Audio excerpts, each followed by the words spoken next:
ওই আল্লাহর পক্ষ থেকে গজব নাজিল হবে, ওই মসজিদে কেউ যায় শান্তিতে চালাইতে পারবে। আমি বলতে পারি এই দেশে আমি নিরপেক্ষ আছি, ওই ডক্টর ইউনূস নিরপেক্ষ না। উনি তো ওনার মামলা খালাস করার জন্য ক্ষমতায় আসছেন। উনি তো এই জাতি এই দেশবাসীর পুরো অধিকার প্রতিষ্ঠা করার জন্য ক্ষমতায় আসেন। তো আমাদের তো প্রধান উপদেষ্টা, উনি তো সারা বিশ্বের শান্তি প্রতিষ্ঠা করার কাজ করছেন। এই জন্য তো বিশ্ববাসীর শান্তির প্রতীক হিসাবে তো ওনাকে নোবেল দান করছেন। উনি বাংলাদেশের বর্তমানে উনি নিজেই যে অপারগতাটা স্বীকার করতেছে, এটা বিশ্ববাসী বিশ্লেষণ করুক যে কি ধরনের শান্তি তিনি বিশ্বে প্রতিষ্ঠা করে বাংলাদেশে এই লক্ষ লক্ষ শ্রমিককে শোষণ করিয়া উনি বিশ্বে শান্তি কি করছেন, শান্তি প্রতিষ্ঠা করছেন। উনি শান্তিতে নোবেল পেয়েছেন। এখন এই দেশে এসে বলতেছেন যে তিনি বিনিয়োগ করার জায়গা পাচ্ছেন না। আপনি রিক্সা চালকদের অ্যামাউন্ট দেখেন, এই 5,000 টাকা দামের একটা রিক্সা সে 1,130 টাকা দৈনিক জমা দিতে আছে, অথচ ওনার কিস্তির জন্য অনেকে সংসার ভেঙে গেছে। তো উনি বিনিয়োগ করার জায়গা পাচ্ছে না। কেন পাচ্ছে না জানেন?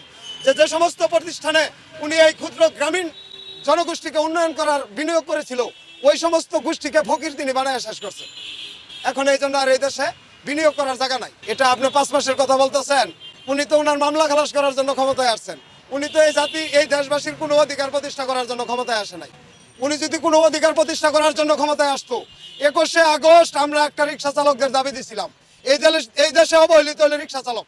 রিক্সা চালক ছাড়া এই দেশে আর কেউ অবহেলিত নাই, সবাই সুবিধার আওতায় আছে, কেউ এই দেশে বাদ নাই, একমাত্র রিক্সা চালকরা বাদ। আমরা বলছিলাম যে আমাদের সাথে আলোচনা করেন, ওনারা তো আমাদের সাথে আলোচনা করে না। তো ওনারা সবাই মিল্লা পরিকল্পনা করে আমাদের বাদ দিচ্ছে। আমাদেরকে বাদ দেওয়া কি এই দেশ ঠিক মতো চালাইতে পারবে? আমি এটা এভাবে দেখবো যে 54 বছর একটা জাতিকে ভুল বোঝানো হয়েছে। 54 বছর আর একটা জাতিকে পরিকল্পিতভাবে বাধ্য হয়েছে, একটা জনগোষ্ঠীকে, এই রিক্সা চালকদেরকে। এটা আজ আর কাল নয়, এটা 54 বছর।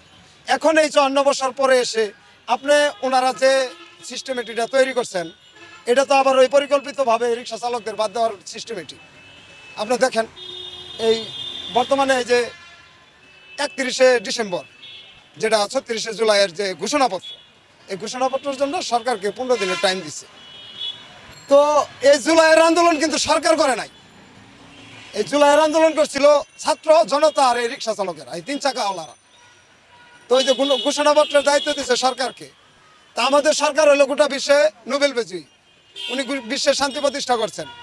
তা আমাদের দেশে যে রিক্সা চালকেরা কোনো ধরনের মৌলিক অধিকারের মধ্যে তারা নাই, সম্পূর্ণ মানবাধিকার বঞ্চিত, রাষ্ট্রীয় কোনো সুবিধাই তারা নাই।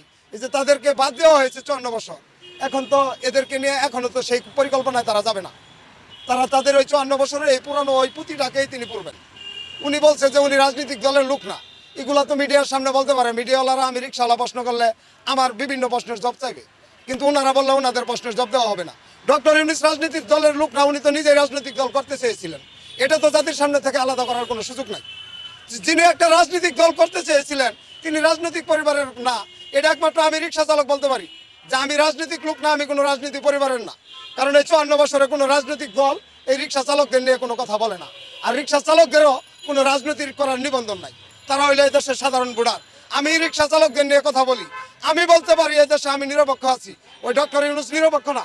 যদি উনি নিরপেক্ষ থাকতো তাহলে বেগম জিয়া ওই যে সেনানিবাসে যেদিন বৈঠকে গেলেন, সাক্ষাতের জন্য গেলেন, ওদিন যেহেতু তিনি নিজেই দাবি করলেন যে ইউনূস আর আমরা এক পরিবারের লোক। তো আপনি জিয়া পরিবার রাজনীতি করেন, এই কথাটা দেশবাসীরা বোঝাইতে পারবেন, এটা রিক্সা চালককে বুঝাইতে পারবেন? জনাব তারেক রহমান তো ওই লন্ডন থেকে একজন শহীদ রিক্সা চালকের দায়িত্ব নিচ্ছেন, উনি তো ওনার দায়িত্ব পালন করছেন। কিন্তু আমরা যাদের জন্য রাস্তায় জীবন দিচ্ছিলাম, ওই সমন্বয়করা, ওই ছাত্ররা আমাদের কথা কিন্তু বলেননি। ওনারা আমাদের এই যে হতাহতের যে একটা পরিসংখ্যান চেয়েছিলাম, এই পরিসংখ্যানটা এখনো দেশবাসীর সামনে ক্লিয়ার করে নাই যে রিক্সা চালকেরা এতটি আহত হয়েছে, এতটি নিহত হয়েছে। তো তারেক রহমান তো একজনের দায়িত্ব নিচ্ছেন, এই জন্য আমি ধন্যবাদ জানাই। আমার কথা হলো বর্তমানে এই দেশ ইউনূস সাহেব যে বলছেন যে উনি মানে চালাইতে পারছেন না, এটা ওনার হইলো আবিধারিক একটা কথা। আসলে উনি চালাইতে পারতেছেন না এমন কোনো কথা না। 5 মাসে কি উনি কোনো জায়গা দিয়ে দেখছেন? ওই সরকারি পণ্য টিসিবি বিতরণ করছে ওনার পক্ষ থেকে। উনি একজন বিশিষ্ট ধনী ব্যক্তিত্ব, সারা বিশ্বে বিজয়ী। ওনার পক্ষ থেকে 18 কোটি মানুষের ভিতরে 18 কোটি কোনো সুবিধা কি কেউ পাইছে বলতে পারবে? আপনি বলেন। ওনার একটা শুভেচ্ছা পত্র তো ছিল, ওনাকে আমরা স্বাগতম করে এই দেশের প্রেসিডেন্ট বানাইলাম। উনি তো একটা প্রেসিডেন্টের একটা শুভেচ্ছাও তো এই রিক্সা চালকদের দিতে পারতো। আমরা তো তার কাছে একটা দাবি জানাইছিলাম।